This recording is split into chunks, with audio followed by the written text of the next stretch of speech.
one of the things that I just roll my eyes every time I see this. So what you get is, this is a Korean newspaper, 조선일보, and this is some guy pointing to some map from 1400 or whatever, and he says, oh, see, look, we've got a little thing that says it's Dokdo. One time I was in Japan and I did a TV interview for NHK. So they said to me, here's a Japanese map from whatever, 1536. Here's a Korean map from which map is right? 이번 강의를 맡은 데이비드 강 교수님. 한국과 일본, 그리고 중국이 땅을 두고 누구의 땅인지에 대해 분쟁하는 것이 이번 강의의 주제입니다. And I think it's important that we remember that as we start to talk about what these maritime disputes are in East Asia. Because it's not just Asians who can't get over their history. History affects all of us in many ways. So, I'm going to talk about a couple things. I'm going to try and make a distinction actually between historical disputes and then territorial disputes, although they're often interlinked in East Asia. Then I'm going to try and ask, like, why does anybody care? And I'll give you a good answer, or a bad answer, which is I'm actually not sure why anybody cares. But they do. And I've given up trying to say they shouldn't care, because clearly they do. And finally, I will conclude with, in some ways, what I think might be the interesting relationship or interaction between business and politics, both in the region and then for these things, right? So, in a way, what are territorial and historical disputes? It's good to sort of start out. 역사적 분쟁이 있는 영토에 대한 이야기를 빠짐없이 가장 기초부터 설명한다는 강 교수님. 그러더니 어떤 땅이 분쟁이 있는 영토인지 설명하기 시작합니다. It's some big, vague area where you've got political control on one side that sort of wavers out. Then there's nobody, it's not clear anybody owns the land. And then over here you eventually get some other political control. So borders a line and a frontier is a space. And my one sentence history of the world is, it's been a process of turning frontiers into borders. That's what we've been doing. Now, this is a frontier. This is taken from somewhere in the nomadic regions of northern China, where you've got people who live semi-nomadic. They follow the seasons. They move around. Much of what China did for the last 300 or 400 years is try and turn those frontiers into borders. 중국의 이야기로 시작하더니 동아시아의 국경에는 독특한 점이 있다며 말하기 시작했습니다. Now, the interesting thing about East Asia is that land borders are actually pretty well fixed. And some of these borders have been around for literally about 1,000 years or so. So here is Lang Son, Vietnam. They demarcated, the Sung dynasty demarcated this with an old Vietnamese dynasty in about 1088 or so. And that city, Lang Son on the border, and the Great Gate there, has been the border between China and Vietnam to this day. And in fact, when they formally demarcated their border in modern technology with the, the geographers and everything else, that's where the border was, at this gate here. That's an incredibly stable border. Another very stable border is the Korea-China border. The Yalu River has been the border between what was Korea and what was China, again, for almost 1,000 years, for over 1,000 years. So these are incredibly stable. Now there's a difference, again, there's a difference between borders and frontiers. There's a difference between land borders and ocean borders, or water, maritime borders. 안정적인 국경을 갖고 있던 동아시아는 갑자기 바다를 기점으로 나누기 시작하면서 사건이 발생합니다. What's the biggest difference between a land border and a water border? People don't live in water. People live on land. So in many ways, demarcating a land border is actually really important for countries. Because you have to figure out, are you Chinese, are you Vietnamese, are you Korean, are you not, are you US or Canadian? Every single one of you probably has a passport. It tells you which country you belong to. We have to figure it out. It's not easy to have a bunch of people where you're not sure whose country they belong. There's a fight, there's a business dispute. Which government do they use? How do you adjudicate it? What if you decide, all these people decide they're not yours and there's somebody else, and people go back and forth, right? Borders are actually really important for stabilizing all those kind of things with people on land. The thing about water is people don't live there. So in some ways, they're very different because you're allowed, in many ways, to fight over them because you don't have to worry about the same kinds of things you would if you had a fight on land. There's a bunch of countries that dispute these islands. Here is Dokdo or Takeshima, some uninhabitable rocks in the middle of the ocean between Japan and Korea that both are claiming. And the Koreans actually own it right now, so they built a little lighthouse and stuff like that. 독도를 일본이 자신들의 섬이라고 주장하지만 실제 독도에는 한국인이 살고 있었으며 일본이 중국과 있었던 분쟁에 대해 이야기를 꺼냅니다. China has, I think, the most aggressive claim, but the point is everybody has different claims about these, and we'll talk about them later. It's not a Chinese problem. Japan has territorial disputes over uninhabited rocks with every single country that it could have territorial disputes with. So these northern territories here are still disputed by Russia and Japan as a result of the 1904 war between the two. This is Dokdo and Takeshima. These are the Senkakus or the Diaoyu. Now why is this, right? In some ways, this is a result of modernity. And we'll talk about this later. It's a result of countries, nation states, setting out to define what is a border, what is a maritime border, making up a bunch of rules about we have a 3-mile exclusive economic zone, a 200-mile, et cetera, et cetera, et cetera. And we'll talk about this because there's also a difference between historical and territorial disputes. Often these disputes are pitched or framed as historical disputes between the countries. But they're actually not historical. They're really modern. I'm going to repeat this, but I want to make it clear, it's not a historical dispute.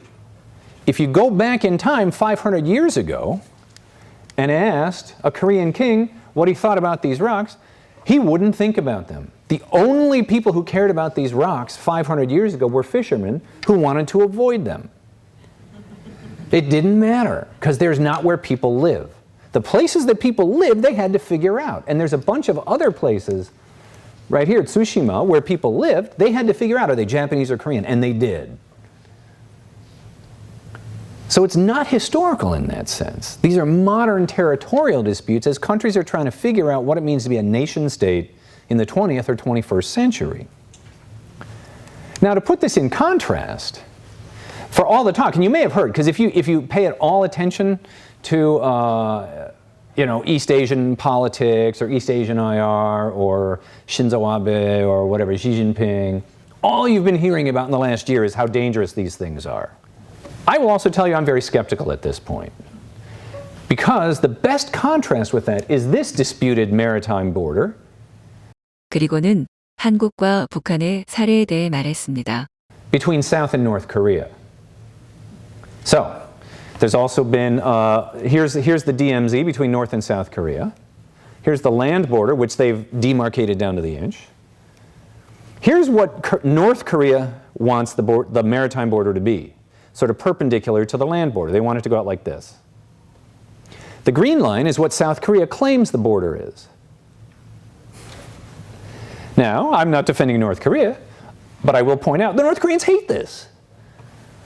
They think all of this should be North Korean and they should be able to fish there and blah, blah, blah. And what the South Koreans do is they hold live fire exercises within view of within naked eye of the North Korean border. You can see them 20 miles away. And the North Koreans hate this. And so every now and then, the North Koreans do something like this and they shoot back. That's a disputed border. That's a disputed maritime border. The two sides cannot agree, and regularly they shoot each other. So Cheonan and Yeonpyeong were in 2010. Interestingly enough, in 2009, South Korea shot up a North Korean ship in those disputed waters. And North Korea's on record as saying, we'll get you back. And 4 months later, they sunk the Cheonan. There were shootings in those maritime, in that disputed area about every 10 years or so, every 5 years. There was a shelling on Yeonpyeong in 2002. There was 1999. There's another incident up here You go back to 1953, and about every couple years, there's a shooting incident, because those two sides really disagree. And they are really poking each other in the nose, trying to get each other pissed off. The last shooting incident in the Spratlys was in 1988. So it's been actually 25 years since there's been any exchange of fire between China. The last exchange of fire with Japan was 1945. You're going back decades when these countries haven't exchanged fire at all. The disputes right now are actually Coast Guard, fishing vessels, etc. So in some ways, I think it's easy, it's very easy to have a lot of hype about these. Because China and Japan are talking tough, there's a lot of rhetoric and chest thumping and finger pointing. But as yet, neither side has chosen to actually militarize those maritime disputes. In large part, I think, because both sides realize that militarizing them to the degree that North and South Korea have, where they're basically shooting each other every couple of years, is an extremely destabilizing, dangerous step to take. And the contrast needs to be with North and South Korea, because that's where people are really shooting each other all the time. But there's another point beyond this. So I gave a talk up at Pepperdine in October, and I was talking about, it was all about North Korea. And somebody raises their hand after my talk, and they're like, North Korea engaged in 2 acts of war in the last year. These 2 shellings, etc. Blah, blah, blah. You got a crazy man, leader, nuclear test. And so when I was done, I said, you can call it an act of war, because people died. 지난 강연에서 만난 북한 사람의 이야기를 태어난 얼굴로 말하던 교수님은 곧바로 이런 말을 꺼냅니다. But even with all of that going on, neither North or South Korea has chosen to mobilize their entire armies, 100,000 guys over the border, plane strikes on Seoul, artillery shelling of Pyongyang, etc. It's border skirmishing. And so as we try and put these disputes in context, it's very important to remember there's a bunch in which you've got fishermen and coast guards. You've got one in which you have navies shooting at each other every now and then. But even that is not all-out war the way it was in 1953. So there are really levels. When we put it in that type of a context, the types of disputes that we're looking at now, they could get worse, but they haven't gotten worse yet.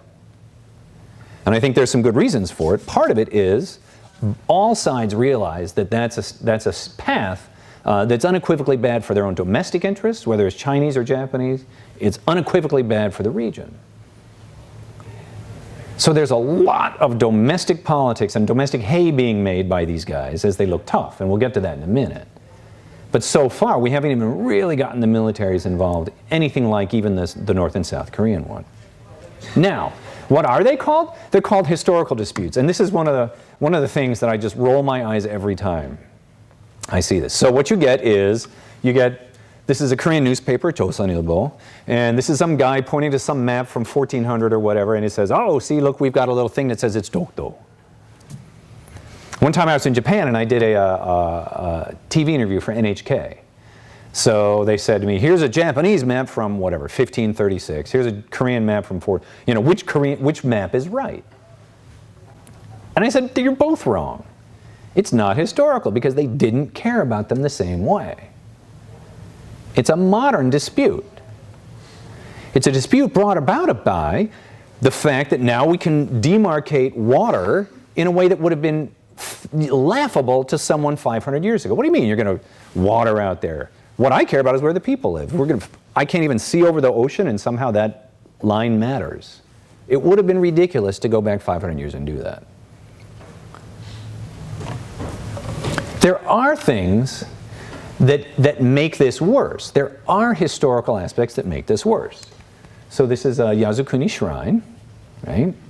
We all have historical memories about who did what to whom. That's me, by the way. We all have memories about this. Chinese have memories, Koreans have memories, Japanese have memories. 교수님은 역사적으로 더 큰 문제가 있는 곳은 버젓이 내버려 두고 역사적으로 문제가 있으니 땅을 내놓으라 주장하고 있다며 일본의 야스쿠니 신사 사진을 보여줬습니다. 그러고는 다른 사진을 보여주는데요. Link to them. Here are Japanese saying Senkaku Islands belong to Japan, stop the Chinese invasion. These are Koreans saying Dokdo Uridang, Dokdo is ours. Right? And what happens in many ways is, in some ways, because these aren't consequential, because it's not where people live and you have to worry about it, or even where there's really that much economic stuff, it's actually a relatively easy way for you to appear tough, get domestic support at home, and appear like a good nationalist without really having to ramp up and worry about the consequences. Now, I actually may be very cynical about this, but I actually wouldn't be surprised if Abe, the new Japanese prime minister, says to Xi Jinping, and he says, you know, sends someone quietly, says, look, okay, I'm about to make a claim about Senkakus. You guys get all mad, you yell at me, you'll look good for your guys, I will look good to my guys, okay? Right? I really wouldn't be surprised, because they're not consequential in the way we think about it. If they actually start to fight over it, I will actually, first of all, I'll come back to you and I'll say I'm very surprised. I was wrong. I find it hard to imagine how war is going to break out over these islands. There is a way, I can tell you a path, but it's a worst case scenario that would go on and on and on and on. The same way I can tell you a path about North and South Korea start a war. This mistake, that mistake, etc., etc. But for 60 years they haven't. We're at the 60th anniversary of the armistice. So yeah, there is a possibility. I just read one of the dumbest articles I've ever read, which was, World War I occurred because of a bunch of mistakes. Now China and Japan it's World War I all over again. Head for the hills, women and children first. I guarantee you can find it. It's in the last day. I almost, you know. Sure, I mean, it's great copy. It makes sense even here. We're reading about it. But as yet, those disputes haven't even become like the South Korea-North Korea dispute, right? But it is harder if it's about this. Why is it harder about this? Because you can paint yourself into a corner. Which is, once you've made a claim over these rocks or these islands, they become indivisible now. Now it's very hard for South Korea to say, well, we don't really care. Or Japan to say, we don't really care. In a way, they've become almost sacred spaces. And I've actually thought about this. I may actually start a research project on this, right? Because if you know anything about Korea, the Kumgang Mountains, the Diamond Mountains, have been mentioned in official Korean diplomacy to China as recently, I mean, as late as the 11th century, where they say, our kingdom is different than yours because of our beautiful mountains. Right? Those mountains in Korea, it's a beautiful, gorgeous mountain range, the Diamond Mountains, have been a symbol of what it means to be Korea, again, for 1,000 years. It's sort of like a... 금강산의 아름다움을 어떻게 표현할지 고민하는 교수님. 멋쩍은 듯 웃음 지으시곤 이렇게 말했습니다. You know, from 500 AD, and some Korean king said, Dokdo is ours, or whatever. The Spratly Islands, they belong to China. If it was really a historical dispute, the solution would be very clear. Get better archaeologists, get better historians. Then all governments would get together, they'd adjudicate the claims, and then somebody would be right, somebody would be wrong, and they'd say, and then let's just say Japan, you know, doesn't have a claim. Then the Japanese government would say, oh, okay, you're right. I think they are Korean. Enjoy the islands, right? And you can see that's not going to happen. It is not about history forwards. It's about history backwards and the stories we tell. And in particular, it's about whose side of the story gets told. 오늘 강의는 영토와 역사적 분쟁에 대한 강의였습니다. 여러분은 어떻게 보셨나요? 강의 앞부분에선 동아시아는 유난히 국경이 명확하다는 말을 듣곤 의아하기도 했습니다. 교수님이 언급하신 대로 동아시아 그리고 한국은 긴 역사를 자랑하는 만큼 여러 일들을 겪어 영토 크기와 국경이 바뀐 적이 많았기 때문입니다. 하지만 오늘 강의를 본 뒤 많은 것을 깨닫게 되었습니다. 국경이 명확하다는 말은 실제 역사적 사건들로 국경이 바뀌었던 일들을 말한 게 아니라 이런 영토 분쟁들로 국경이 모호해지는 일이 거의 없었다는 뜻이었던 것입니다. 독도는 뻔히 우리나라 땅인데 일본이 왜 자신의 땅이라 우기는지 잘 알진 못했었습니다. 그러나 데이비드 강 교수님의 강의를 들으면서 우리나라가 아닌 다른 나라에서 일어난 일이라고 생각해봤더니 역사나 사실은 그다지 중요하지 않다는 걸 깨달았는데요. 독도에는 많은 천연 자원이 있고 그것을 가지기 위해서 그리고 자국민의 지지를 얻기 위해서 그들에겐 역사와 진실이 중요하지 않았던 것이죠.